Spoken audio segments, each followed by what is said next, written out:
So we lived with my mum for 3 months, which Granny Sims didn't like, of course.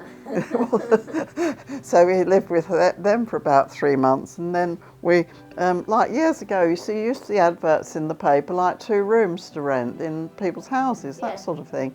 And we saw these 2 rooms to rent at the top of the end of Long Lane on the Oxbridge Road. Yeah. So we went and got these 2 rooms, and Granny Sims was quite furious. Oh, really? Was she a bit... Well, what happened, you see, they were unfurnished. They were unfurnished rooms. So we went and bought a bedroom suite, because that's what you did in those days. You had a wardrobe, you know, nothing built in those days. And because Wallace was W. Sims, you see, and so was his dad, when the receipt arrived, Granny Sims opened it, you see, thinking it was theirs. Yeah. Well, she was furious that we bought this bedroom suite. Do you know what she did? She went and brought them a new bedroom suite. She was like that. And while we were living there, like Jacqueline, I suppose we must have been there. I don't know, Jacqueline was born in 56, we were married in 54. It was like the year after the Queen's coronation, because we actually did go to London on the day of the coronation day. That was probably just about before I was expecting Jacqueline. And then you know what happened, who we met in London that day. Well, we saw the Queen coming out of Westminster Abbey, and then we followed the crowd all the way down the Mall to Buckingham Palace. We were down there for quite a while, and we decided, oh, we'll go home now. And we're walking back up the Mall, and who should we see coming towards us but the Reverend Charles Roderick, who'd married us. I mean, he'd moved soon after we got married to St Michael's in Chester Square in London.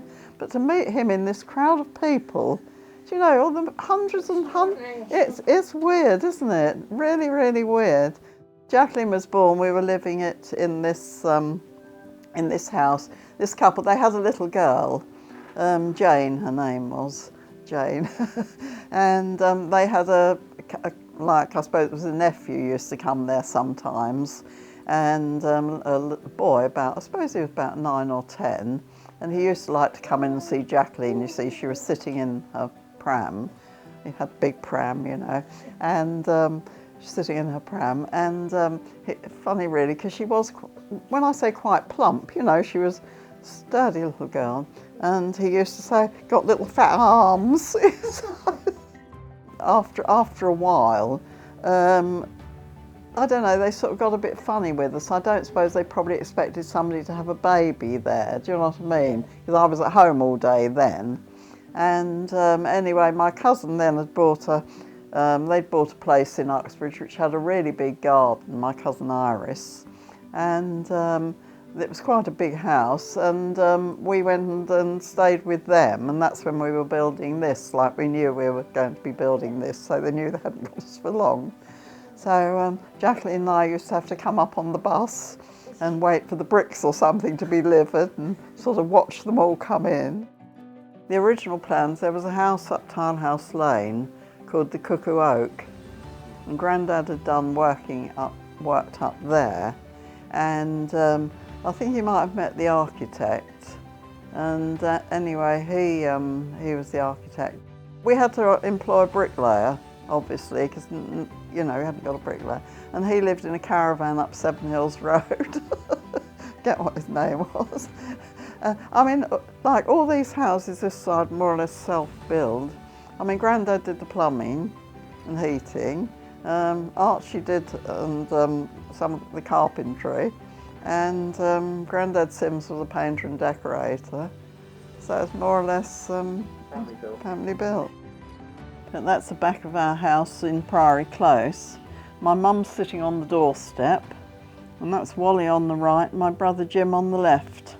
These are some of us building the house. There's Jacqueline with her working overalls on, and Chas Spenwin and Grandad building the house.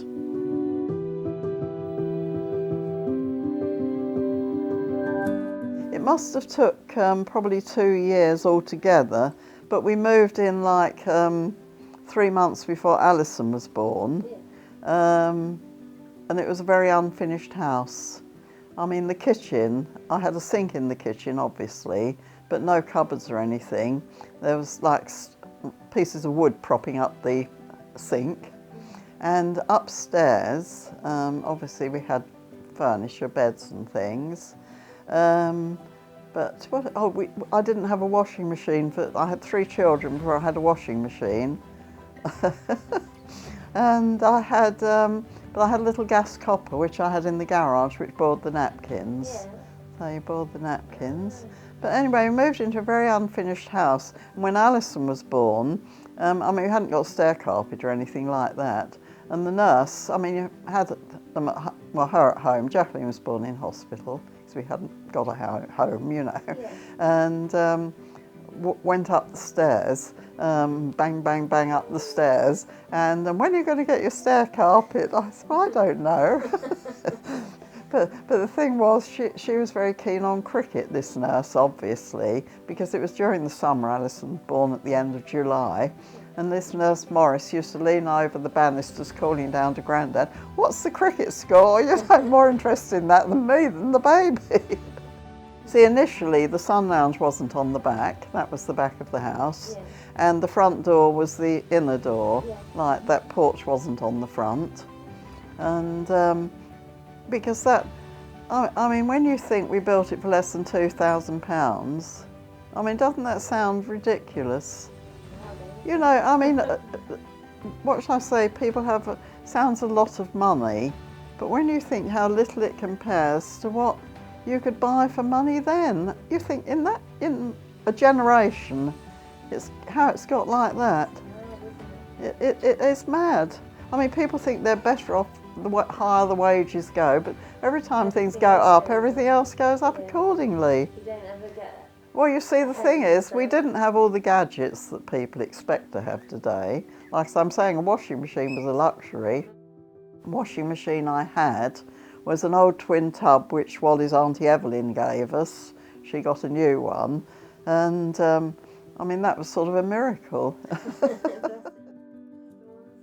You still hide under the stairs? Well, I always used to be terrified. Whether it was my mother had made me like it, I don't really know. Yeah. You know, because as a child I used to be absolutely petrified.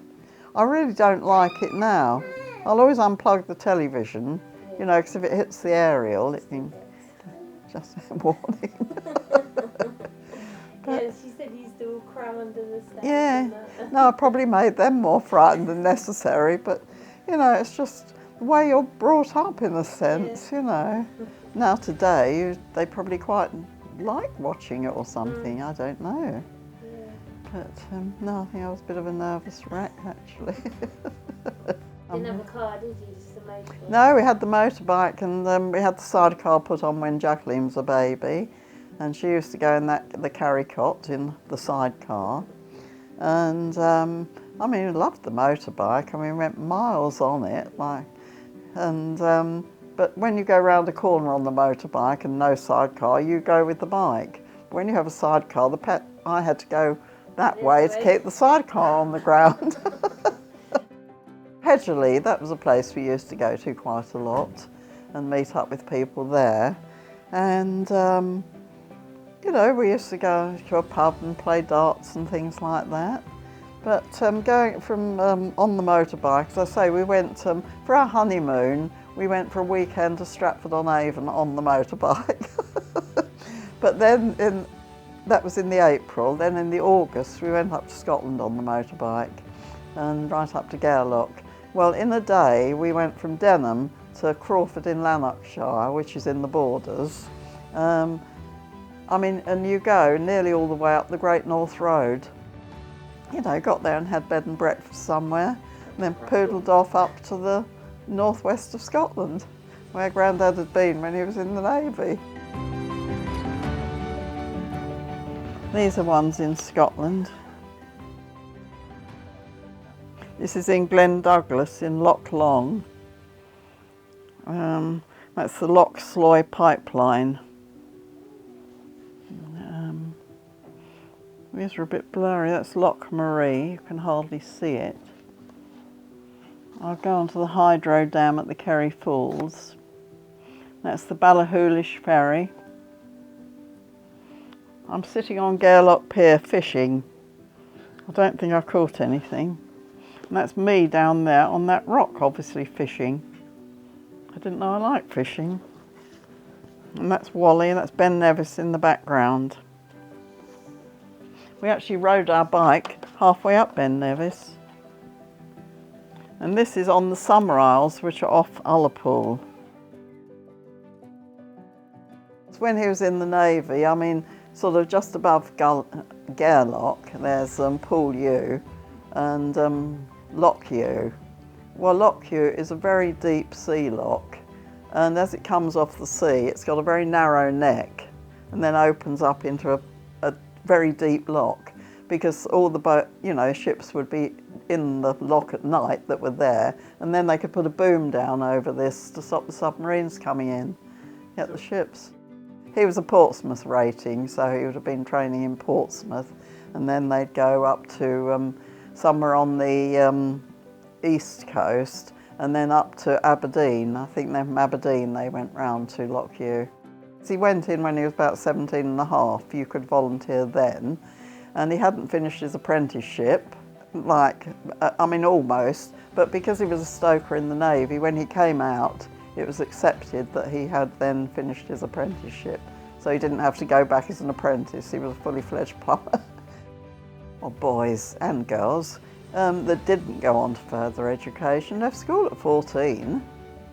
You see, at 14, I mean, my brother went to work at 14. He worked in the gardens at the White House in Denham Village.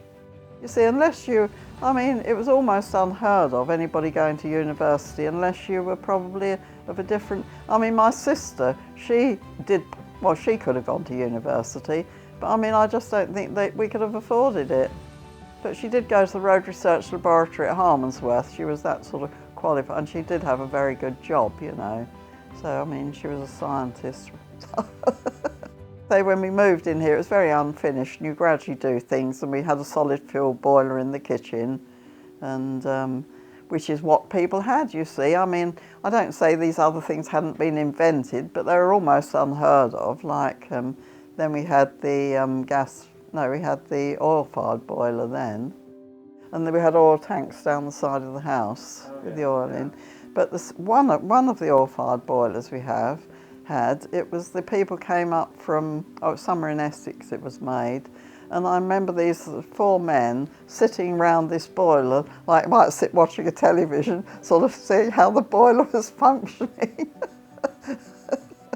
About halfway down, we had like a rose border across the middle, and the road, like the rustic wood.